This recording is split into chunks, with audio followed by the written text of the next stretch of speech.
Hello. हाँ, किधर हो? मैं अभी यहीं हूँ और अब जा रही हूँ कालाबाग। पॉलिटिकल गॉसिप के साथ अपडेटेड रहो, समझ आइए। अगर किसी उसमें यूज करनी हो किसी प्रेस कॉन्फ्रेंस में या वैसे इन योर कॉन्वर्सेशन। हाँ, एक तो ये है कि ये जो हारिस स्टील वाले नहीं आए हुए, ये हमीश खान, हाँ, ये हारिस स्टील वालों के पास जो ये चार्लीज नहीं है, वो हमारे तोहफे टू पाकिस्तान। चार्लीज का तुम्हें पता है कौन है ना? कौन है? चौधरी शुजात और परवेज इलाही, टू चार्लीज। इनका एक बंदा है बाय द नेम ऑफ भट्टी, ठीक है। इनका एक बहुत करता धरता, इनका ये मुंशी टाइप है भट्टी, जो इनकी सारी ये छोटी मोटी डील्स और सब कुछ करता है। इन्होंने ये हारिस स्टील वाले उस बाप बेटे के पास उसको भट्टी को इनका नाम ना लें और मुख मुका कर लेते हैं पैसों की। तो उन्होंने बहुत उसको बुरा भला कहा भट्टी को। ये सब कुछ परसों रात को हुआ और उन्होंने कहा कि नहीं, हम तो मुना सिलाई का नाम लेंगे। मुना सिलाई का नाम इसमें ऑलरेडी आ रहा है and now he is going to be terribly exposed as far as bank of Punjab is concern very soon, ठीक है। अच्छा, उसके बाद वो वापस इनके पास गया, फिर वो भट्टी गया और उसने इनको जान की धमकियां दी और उसने कहा कि will have you killed in this, और ये पंजाब ही है, तुम जाओगे कहाँ और हम तुम्हें जेल में मरवा देंगे। फिर इन लोगों ने ट्रांस को कांटेक्ट किया। ट्रांस पता है कौन है? वो दो जिनके सर पे बाल लगे हुए हैं ना, एक वो बिग ट्रांस और एक वो छोटा ट्रांस। अच्छा, ओके। फिर इन्होंने उसने छोटे ट्रांस को कांटेक्ट किया और कहा कि ये हमें मरवा रहे हैं।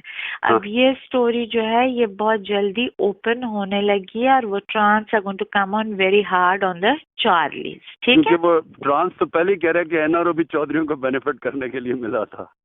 अच्छा, वो जो एक लिस्ट है ना जिसमें जो पहले जो लिस्ट एक दफा पब्लिश हुई थी और उसके बाद फिर वो उसके ऊपर बिल्कुल इट वाज ऑल स्मॉदर्ड और उसको बिल्कुल इन्होंने छुपा दिया था, विच वाजंट एनआरओ, लेकिन वो लोन डिफॉल्टर्स की लिस्ट थी। वो मैं तुम्हें भिजवा दूंगी जिसमें लोगों के लोन्स राइट ऑफ हुए हैं। उनमें चार्लीज के बहुत ज्यादा लोन्स थे जो राइट ऑफ हुए। वही तो शबाज लगा रहता सारा वक्त।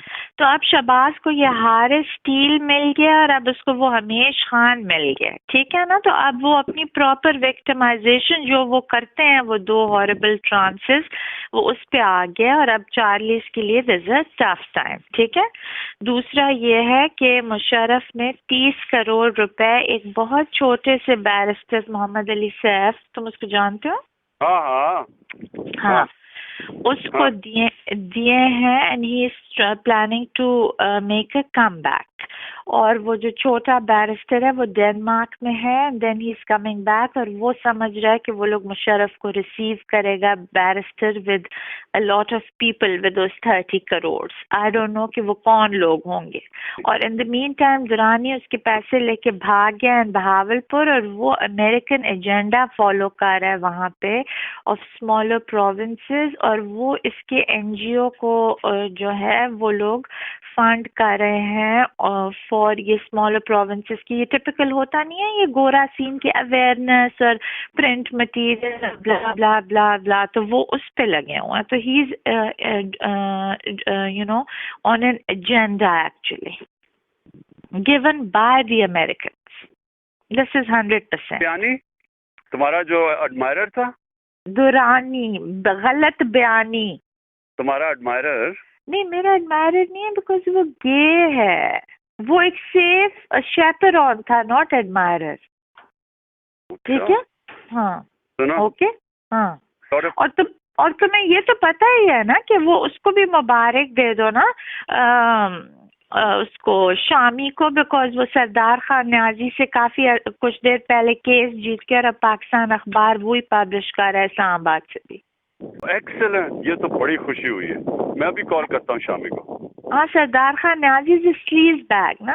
इतना घटिया आदमी है, you know, he is right from the pits. हाँ, so he is now out of a newspaper, so he'll have to have another newspaper to start blackmailing people, which is going to take him another 2 years, ठीक है।